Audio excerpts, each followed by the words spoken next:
हाँ तो दोस्तों भाई लोग नमस्कार। अभी की बड़ी अपडेट है कि हरियाणा स्टार टुनटुन यादव एक और नई भोजपुरी 2024 की बेहतरीन बवाल एल्बम गाना लेकर आ रहे हैं आपसे बीच में। उस गाना का फाइनल पोस्टर आपसे बीच में आ गया है।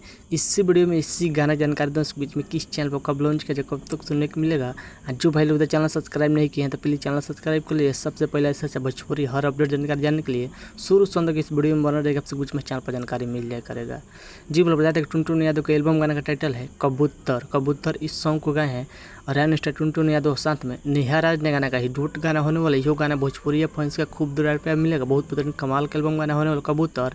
इस गीत का बात कर, ये गाना आते हुए बवाल धमाल मचा कर रख देगा, क्योंकि इस गीत को लिखे हैं कबूतर यानी कि संतोष राजा ने, और इस गाना म्यूजिक दी है रोशन हेगड़े ने। म्यूजिक संगीत से है बहुत बेहतरीन कमाल का एल्बम गाना होने वाला है कबूतर। अब रहा इस गाना फुल वीडियो सॉन्ग का, तो बता दें इस गाना फुल वीडियो लॉन्च किया जाएगा आपसे बीच में, यानी कि कल सुबह 20 तारीख सुबह 6 बजे सुर म्यूजिक भोजपुरी यूट्यूब चैनल पर आपसे कुछ में देखने सुनने को मिलेगा। खाली एक बार गाना सुनने बहुत बेहतरीन कमाल का बवाल एल्बम गाना होने वाला कबूतर। ऐसे जानते हैं कि टुनटुन यादव से एक बड़ा गाना लेकर आपसे खुद दुलार प्यार देते हैं। ये गाना खुद दुलार प्यार देना, जिस गाना का टाइटल कबूतर। इस वीडियो में देखने को मिलेगा हरियाणा से टुनटुन यादव एक न्यू मॉडल वीडियो में देखने को मिलेगा। और आप बता दें कि इस गाना के थोड़ा बहुत टीजर अपना शुरू में वीडियो में लगाए हैं, देख रहे हैं टीजर। और जो भाई टीजर नहीं देखना चाहिए, सुर म्यूजिक भोजपुरी टीजर लॉन्च करते हैं, ज़बरदस्त है।